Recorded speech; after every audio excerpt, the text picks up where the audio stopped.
एक व्यक्ति निकला चला जा रहा है और करीब से निकलते हुए आओ संत महात्माओं उसे एक ठेला पड़ता है फलों का। ठेले पे देखा तो उसने कोई नहीं है वहां पे, जेब में हाथ डाला तो पैसा भी नहीं है। अब उसके अंदर से एक आवाज आती है कि भूख लग रही है उठा ले, भूख लग रही है उठा ले।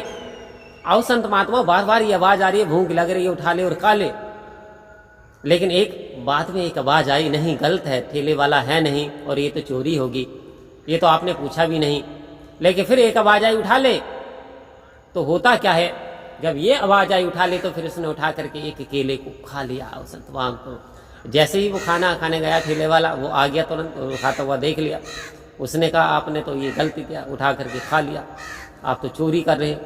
आओ संत महात्माओं, वो व्यक्ति कहता है भाई मैंने चोरी नहीं की, मैं चोरी नहीं कर रहा हूँ, दरअसल मुझे भूख लग रही थी सो मैंने ये आपका उठा के इसलिए खा लिया। तो वो व्यक्ति कहता ले अब तू जान ले, क्योंकि मैंने तो मना करा था कि मत उठा, लेकिन तू नहीं माना।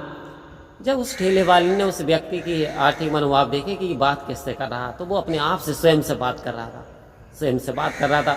बोले तेरी का मैं तुझे उठाना नहीं चाहिए था। अब वो जान चुका था कि ब्रह्मज्ञानी संत है। आओ संत महात्मा उसने क्या किया, क्षमा मांगी, कहा महाराज मैं नहीं समझ पाया, मैं तो साधारण इंसान समझ पा रहा था। बोले कोई बात नहीं। तो आओ संत महात्माओं, मन के हारे हार है, मन के जीते जीत। हमें मन को कंट्रोल में करना है, मन को अपनी इंद्रियों को नियंत्रण में करना है कि मन को जरा संभाल ले बस हो गया भजन, आदत बुरी संभाल ले बस हो गया भजन। आओ संत महात्माओं, हमें जो बुरी आदतें हैं इनको संभालना है, इनको छोड़ देना है। अक्सर लोग कहते हैं कि हमसे बीड़ी नहीं छूट रही, हमसे शराब नहीं छूट रही, हमसे नशा नहीं छूट रहा। आओ संत महात्मा ऐसा क्यों कहते हैं कि बीड़ी नहीं छूट रही है? बंडल हाथ में हो तो उस बंडल को हाथ से गिराओ तो छूट जाएगा, बीड़ी को नीचे गिराओ तो छूट जाएगा। शराब का पौवा हाथ में ले पड़े हैं लेकिन उस पौवे को नीचे गिराओ तो वो भी छूट जाएगा। छूटने के लिए इंसान अपना जीवन छोड़ देता है। तो ये तो चीजें क्या हैं, बस आदतें हैं हमारी जो छूटने नहीं, इन आदतों को हमें छोड़ना है। महीने में 30 दिन होते हैं, यदि हम प्रयास करें ना तो एक दिन में एक बुरी आदत को छोड़ दें। आओ संत महात्मा, हमेशा ये बुरी आदतें हमें पतन की ओर ले जाती हैं। चाहे वो बुरी आदत लालच की हो, चाहे वो क्रोध की हो। तो बात आ रही है, आओ संत महात्मा, एक बार एक कुम्हार जो कि बहुत ही अच्छा मूर्तिकार था, मूर्तियां बनाया करता था, अपना जीवन यापन किया करता था। उसके यहाँ साइड के ही कुछ राजकुमार आगे मूर्तियां देखने के लिए, प्रसिद्ध था पूरे नगर में, और मूर्तियां देखी तो बहुत ही मनमोहक लगी मूर्तियां। वो कहने लगे ऐसी मूर्तिकार तो हमारे शहर में होता। उन्होंने कहा भाई साहब हमारे शहर में चलिए, हम आपको पूरी फैसिलिटी देंगे, आप हमारे शहर में मूर्तियां बनाने ना, और पूरी आपकी सैलरी अच्छी कर देंगे।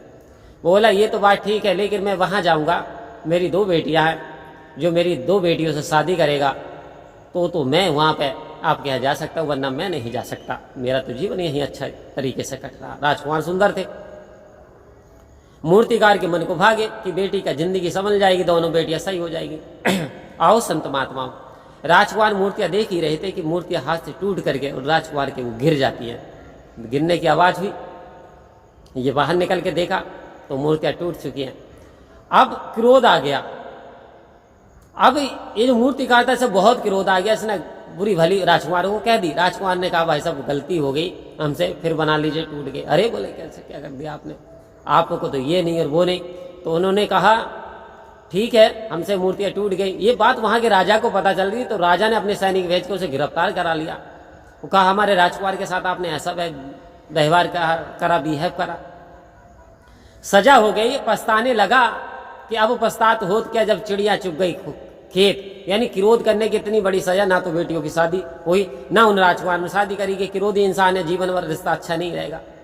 तो आओ संत महात्माओं, विद्वान ने क्यों कहा, क्यों चिंता शरीर को खा जाती है, चिंता शरीर को खा जाती है, और रिश्वत इंसान को खा जाती है, और क्रोध इंसान की बुद्धि को खा जाता है। क्रोध इंसान की बुद्धि को छीण कर देता, सोचने समझने की शक्ति नहीं रहती। जब इंसान को क्रोध आता है उसकी आंखें लाल हो जाती हैं, अच्छे बुरे का ज्ञान वो समाप्त हो जाता है। क्योंकि एक बार के क्रोध करने से 10,000 कोशिकाएं इंसान की जल करके नष्ट हो जाती हैं। अब समझ लो गुस्सा करने का कितना बड़ा लाभ और कितना बड़ा फायदा। तो हमेशा ये जो विकार हैं, क्रोध, अहंकार, जलन, गुस्सा, इन्हें हमें त्यागना है। चाहे वो कोई सा भी नशा हो, अहंकार का हो, लालच का हो, काम का हो, वासना को, हमें इनको त्याग देना है। और जिस दिन हमने इनको त्याग दिया और सतगुरु के वचनों का पालन कर लिया और सेवा, सत्संग, सिमरन हमने कर लिया और संत महात्माओं की चरण धूले मस्तक पे धार ले, तो फिर वही बात कि बदल जाती है किस्मत रेखा, चरण धूली जो मस्तक धारे। तो किस्मत की रेखाएं बदलती हुई देखिए, इंसानों के बारे न्यारे होते हुए देखें और भाग्य बदलता हुआ देखा है। आओ संत महात्माओं, सतगुरु हमको तुम्हारी मेहरबानी चाहिए और खुश रहे हरदम, वही तो जिंदगानी चाहिए। ए मेरे दाता यही मांग मांगनी कि तेरे चमन की हर कली, ए मेरे दाता मुस्कुरानी चाहिए, मुस्कुरानी चाहिए। प्यारे संतों परम प्यार से बोलिए धन्यवाद जी।